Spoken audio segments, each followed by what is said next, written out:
Hello everyone. हमने business purchase के most of sums हैं वो कर लिए हैं।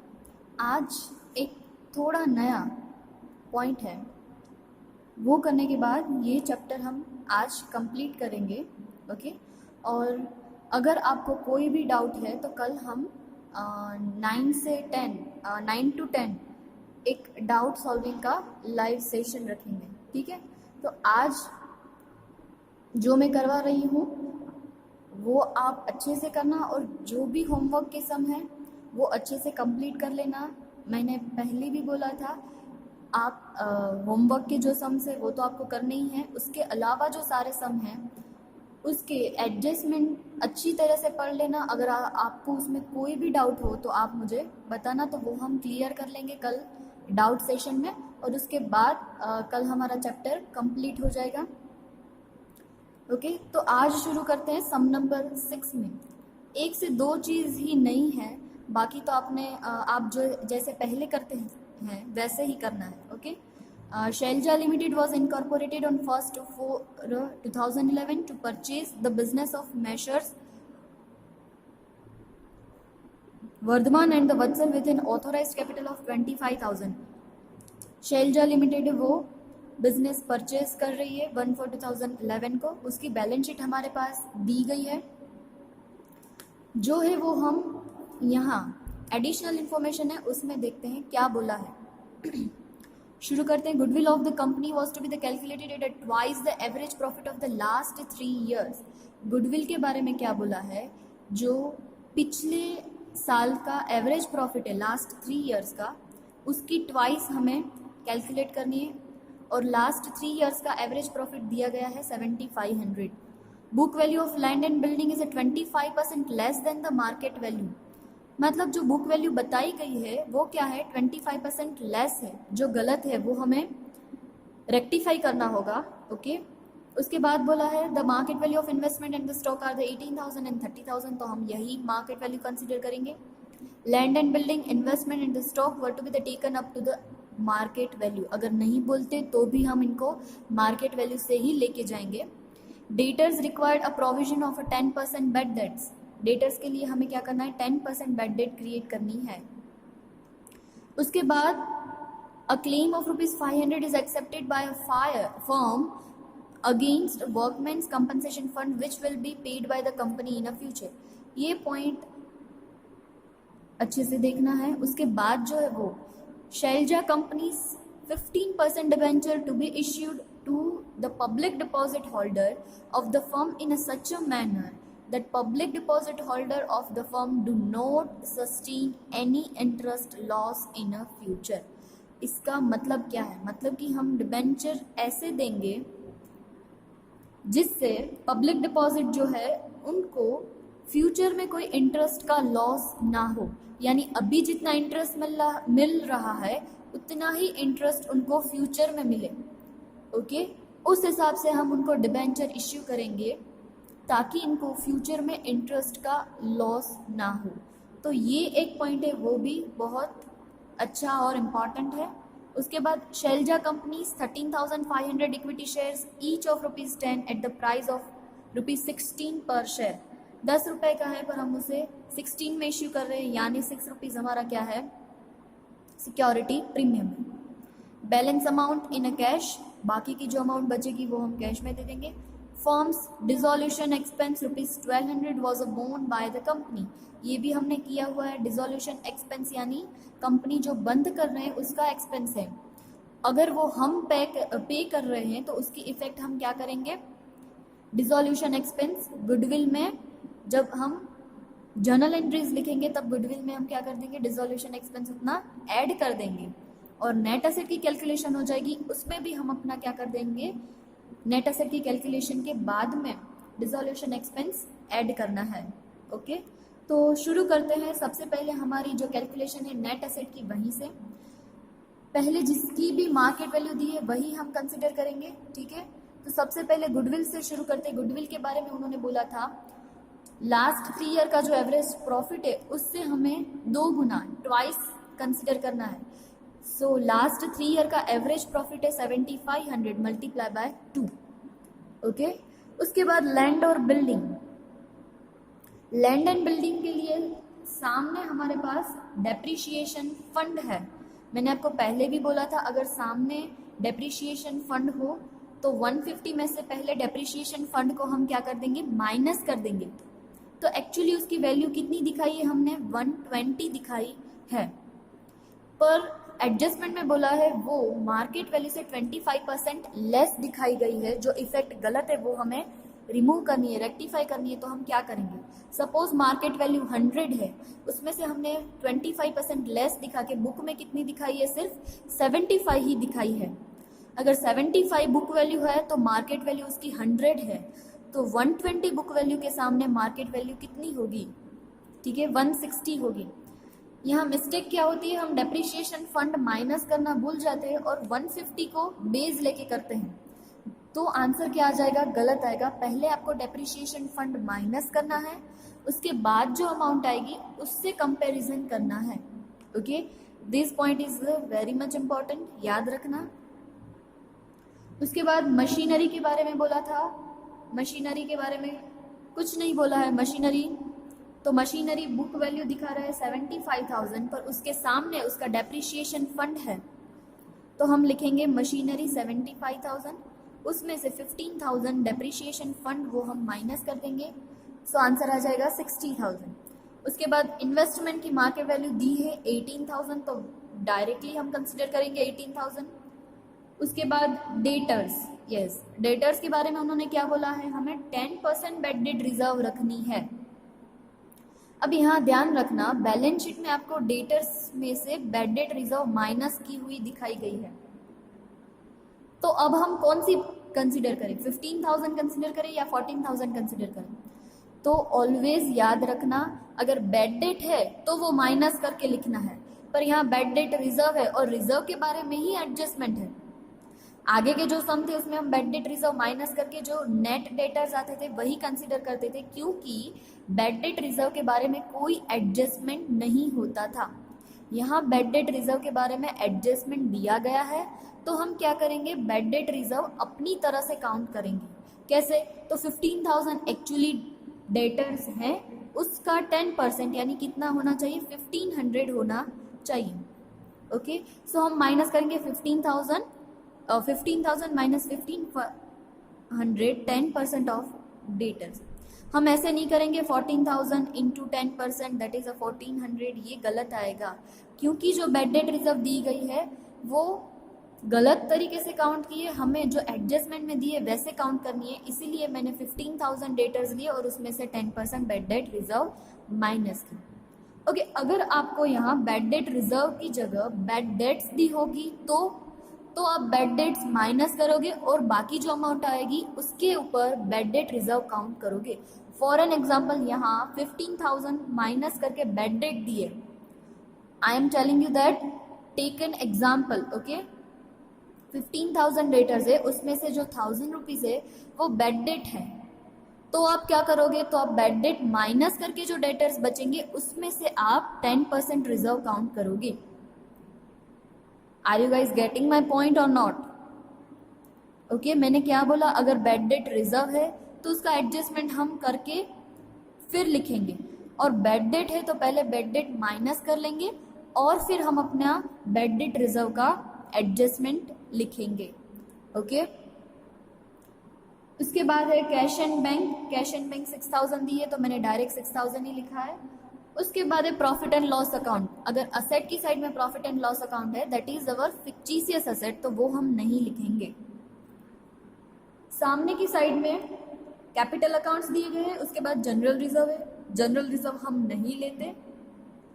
वर्कमैन कंपनसेशन फंड, अगर वर्कमैन प्रॉफिट शेयरिंग फंड है तो yes that is our liability, but यहाँ क्या दिया है, कंपनसेशन फंड। कंपनसेशन फंड यानी अगर कोई क्लेम होगा तो ही हमारी लायबिलिटी होगी, अदरवाइज ये क्या है, एक टाइप की रिजर्व ही है, लायबिलिटी नहीं है।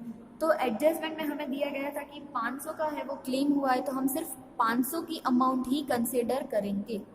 ओके, उसके बाद 12% पब्लिक डिपॉजिट। अब मैंने लायबिलिटी में पब्लिक डिपॉजिट नहीं लिखी है, क्यों नहीं लिखी है, क्योंकि पब्लिक डिपॉजिट को हम क्या कर रहे हैं, तुरंत ही पेमेंट कर देंगे डिबेंचर से। ओके, तो यहाँ मैंने पब्लिक डिपॉजिट नहीं लिखी है, क्योंकि पब्लिक डिपॉजिट के सामने हम क्या दे रहे हैं, डिबेंचर स्पेसिफाइड दिया ही है।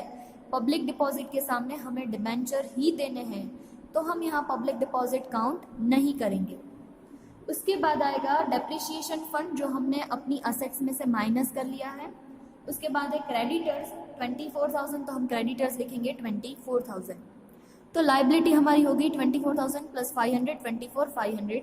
मैं फिर से रिपीट कर रही हूँ, 12% पब्लिक डिपॉजिट हमारी लाइबिलिटी ही है, पर यहाँ मैंने क्यों नहीं लिखा है, क्योंकि पब्लिक डिपॉजिट के सामने हम डिबेंचर इश्यू कर रहे हैं, ऐसा एडजस्टमेंट में दिया गया है। अगर आपको कोई पब्लिक डिपॉजिट या कोई भी लाइबिलिटी के सामने डिबेंचर इश्यू की अगर इंफॉर्मेशन दी गई है, तो उस समय हम पब्लिक डिपॉजिट या कोई भी लाइबिलिटी जो होगी उसको अपने नेट एसेट की कैलकुलेशन में काउंट नहीं करेंगे। ओके, सिक्स्थ सम में ऐसे छोटे छोटे बहुत से पॉइंट है, ये आपको ध्यान से याद रखने हैं। और मैं एडवाइस करूँगी कि अगर आपके जो भी अलग अलग पॉइंट्स आते हैं जिसमें हमें कुछ याद रखना होता है, वो आप अपने मार्जिन में लिख दो, ताकि आपको एग्ज़ाम के टाइम में वो पॉइंट प्रेफर करने होंगे, एक बार उसको देखना ही होगा। ठीक है, नेट एसेट काउंट करेंगे, टोटल असेट्स में से हम अपनी लाइबिलिटी माइनस कर लेंगे, तो आंसर आ जाएगा हमारा नेट एसेट का। पर हमने एडिशनल इंफॉर्मेशन में भी पढ़ा था, डिसोल्यूशन एक्सपेंस था 1200, तो उसकी इफेक्ट हम क्या करते हैं, नेट एसेट में प्लस कर देते हैं। जो नेट एसेट आई हमारी 2,78,000, उसमें 1200 डिसोल्यूशन एक्सपेंस प्लस हो जाएगा। तो अब हमारी नेट एसेट कितनी है, 2,79,000। ओके, अब आती है हमारी सेकेंड स्टेप में बारी आएगी परचेज कंसिडरेशन काउंट करने की। सो परचेज कंसिडरेशन के बारे में सबसे पहले जो डिबेंचर होल्डर्स है, डिबेंचर हम इश्यू कर रहे हैं पब्लिक डिपॉजिट के सामने, वो है। तो पहले हम वही देखेंगे, जो ये सम करवाने का मोस्ट IMP पॉइंट यही है, ये सम करवाने का रीज़न ही यही है, क्योंकि ये पॉइंट थोड़ा नया है, डिफिकल्ट नहीं है पर थोड़ा नया है। हमें पता होगा तो ये हम इजीली कर पाएंगे। ओके, क्या करना है, उन्होंने बोला है जो पब्लिक डिपॉजिट होल्डर्स हैं, ओके, उनको फ्यूचर में लॉस नहीं होना चाहिए। तो क्या करेंगे, डिबेंचर जो हम इश्यू करें उसका इंटरेस्ट का रेट क्या है, 15% का हम डिबेंचर इश्यू कर रहे हैं। 15% डिबेंचर के सामने हम डिबेंचर्स कितने दे रहे हैं, 100 रुपीज़ का अगर डिबेंचर होगा तो उनको इंटरेस्ट कितना मिलेगा, 15% मिलेगा। ठीक है, क्या बता रही हूँ मैं, अगर 100 रुपीज़ का एक डिबेंचर है तो उसके सामने उनको 15% रिटर्न मिल रहा है। पब्लिक डिपॉजिट होल्डर को कितना इंटरेस्ट मिलना चाहिए एक्चुअल में, सो 30,000 उनकी डिपॉजिट है इंटू 12%, क्योंकि पब्लिक डिपॉजिट के परसेंटेज दिए गए हैं 12% है, सो 30,000 इंटू 12% इंटरेस्ट आ जाएगा 3,600। यानी इसका मतलब है 3,600 उनको मिलने ही चाहिए एज ए इंटरेस्ट। ओके, सो 3,600 अगर इंटरेस्ट देना हो तो हमें कितना इश्यू करना पड़ेगा, सो 3,600 multiply by 100 divided by 15, that is 24,000 क्या होगा, डिबेंचर इश्यू होंगे। 24,000 के हम डिबेंचर इश्यू करेंगे। Okay, I am repeating this point. क्या दिया गया है, उन्होंने बोला है पब्लिक डिपॉजिट होल्डर को इंटरेस्ट का लॉस नहीं होना चाहिए। इंटरेस्ट उनको कितना मिल रहा है, 3,600 उनको इंटरेस्ट मिल रहा है, आगे भी उनको 3,600 ही इंटरेस्ट मिलना चाहिए। तो हम कैसे लिखेंगे, क्योंकि हमारे डिबेंचर है वो 15% के है, तो 15% के डिबेंचर है तो सामने उसकी वैल्यू कितनी है, 100 रुपीज़ की है, तो उन लोगों को कितना चाहिए, 3,600 चाहिए। सो 3,600 के सामने उनको कितने डिबेंचर चाहिए होंगे, दैट इज 24,000। और आप इसके बेसिस ऊपर अपना एक फॉर्मूला भी बना सकते हैं। कैसे बना सकते हैं, तो जो भी लाइबिलिटी है, मैं यहाँ नीचे लिख रही हूँ, जो भी लाइबिलिटी है, यहाँ हमारी लाइबिलिटी कौन सी है, पब्लिक डिपॉजिट है। ओके, पब्लिक डिपॉजिट है मल्टीप्लाई बाय उनका रेट है, लाइबिलिटी का रेट। कितना है 12%, और डिवाइडेड बाय जो हम इश्यू कर रहे हैं डिबेंचर, तो इश्यू जो कर रहे हैं उसका रेट, इश्यू रेट क्या है 15%। तो उसके बेसिस के ऊपर भी आप काउंट कर सकते हैं। 30,000 उसकी बुक वैल्यू है, मल्टीप्लाई बाय उनका रेट था 12%, डिवाइडेड बाय नया हम क्या दे रहे हैं 15 का, तो 30,000 मल्टीप्लाई बाय 12 डिवाइडेड बाय 15। अब आपको देखना है कि ये जो दिया है वो सही है या नहीं। तो आप देख सकते हो हम डिबेंचर कितने इश्यू करेंगे 24,000 के, तो 24,000 और 15%, ओके। सो आंसर आ जाएगा 3600। आपको देखना है कि ये सही हुआ या नहीं। तो 24,000 इंटू 15% करो तो उनको इंटरेस्ट मिलेगा 3600, ओके। पहले भी 36 मिल रहा था, अभी भी 36 मिल रहा है, यानी उनको इंटरेस्ट का लॉस नहीं हुआ है। तो हम डिबेंचर इश्यू करेंगे 24,000, ओके। उसके बाद इक्विटी शेयर के बारे में क्या बोला है, इक्विटी शेयर हम इश्यू कर रहे हैं 13,500 के इक्विटी शेयर्स हैं, 13,500, फेस वैल्यू है 10, सो शेयर कैपिटल हो जाएगी 1,35,000। उसके बाद सिक्योरिटी प्रीमियम, क्योंकि शेयर की वैल्यू 10 रुपये थी पर हमने इश्यू किए 16 में, जो 6 रुपये है एक्स्ट्रा वो हमारा प्रीमियम हो जाएगा, ओके। और बाकी की जो बैलेंस अमाउंट है वो हम किस में पेमेंट कर रहे हैं, कैश में। तो हमें पता है हमारा परचेज कंसिडरेशन कितना होगा, नेट असेट जितना ही होगा।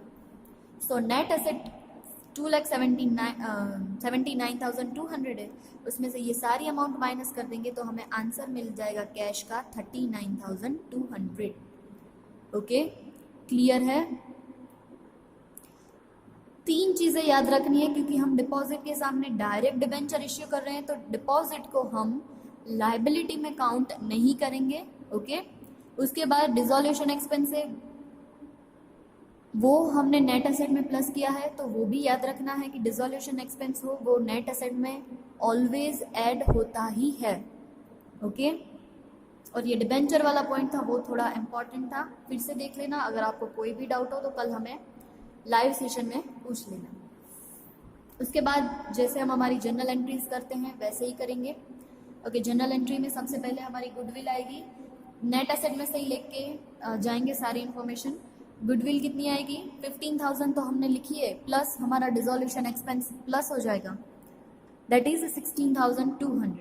उसके बाद land and building, machinery, investment, stock, debtors, cash and bank, सारी के सारे जो असेट्स है वो क्या कर दिए हैं, डेबिट कर दिए हैं। उसके बाद यस यहाँ मैंने कंबाइंड एंट्री लिखी है। अगर आपको कंबाइंड एंट्री नहीं आपने जो पहले से किया है तो आप पहले लिखते थे वही लिखोगे। क्या लिखोगे, business purchase account debit, business purchase account debit, कितना आएगा हमारा नेट परचेज कंसिडरेशन जितना आएगा 2,79,200। टू जो वेंडर है, वेंडर कौन है, Vardhman and Vatsal, so to messrs Vardhman and Vatsal 2,79,200, okay. First entry हमारी ये होगी। उसके बाद सारे हम असेट्स हैं वो लेके आएंगे, लाइबिलिटी सामने लिखेंगे और कौन सा अकाउंट क्रेडिट कर देंगे, क्रेडिट कर देंगे business purchase account, okay.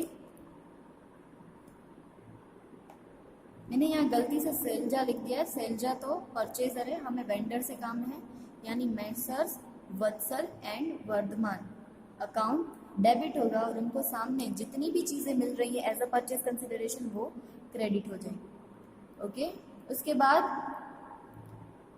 Last में उन्होंने बोला है कि बाकी के जो 7,500 इक्विटी शेयर्स हैं वो हम पब्लिक में इश्यू कर रहे हैं 20% प्रीमियम। तो जैसे हम पहले करते थे वैसे ही कितने शेयर्स हैं 7,500 इंटू 10 और प्रीमियम कितना है तो 7,500 इंटू 20% बोला है, 10 का 20% हो जाएगा 2 rupees, so 2 10 into 20%, so 7,500 multiply by 2 उतना हो जाएगा प्रीमियम। इन दोनों का जो प्लस करोगे वो हमें मिलेगा बैंक से 90,000। और लास्ट में प्रिलिमिनरी एक्सपेंस भी हम पे कर रहे हैं जो हमारा ही है, ठीक है, क्योंकि नई कंपनी शुरू कर रहे हैं तो जो भी एक्सपेंस उसके रिलेटेड होंगे उसको बोलते हैं preliminary expense, that is a preliminary expense debit to bank account, okay. और उसके बाद आपको वर्टिकल बैलेंस शीट बनानी है। जैसे हम पहले बनाते थे वैसे ही। ओके, प्रिलिमिनरी एक्सपेंस हमारे फिक्टिशियस एसेट है, बिना भूले उसको फिक्टिशियस एसेट में लिखना। ओके, ये हमारी क्या है, फिक्टिशियस एसेट है, तो उसको याद से हमें बैलेंस शीट में फिक्टिशियस एसेट में लिखना होगा। ओके, बैंक की कैलकुलेशन मैं आपको करवा देती हूँ कि बैंक के अमाउंट कितनी आएगी, ताकि आपकी कोई मिस्टेक ना हो। सबसे पहले शुरू करते हैं, हम कितनी बैंक लेके आए हैं, 6000 लेके आए हैं कैश में, तो यहाँ हम लिखेंगे कैश अकाउंट जो हमने डेबिट किया है 6000 से, ठीक है। उसके बाद कैश क्रेडिट हो रहा है 39,200, जो क्रेडिट हो रहा है वो मैं नीचे लिख रही हूँ 39,200, इतना हमने परचेस कंसिडरेशन में उनको दिए थे।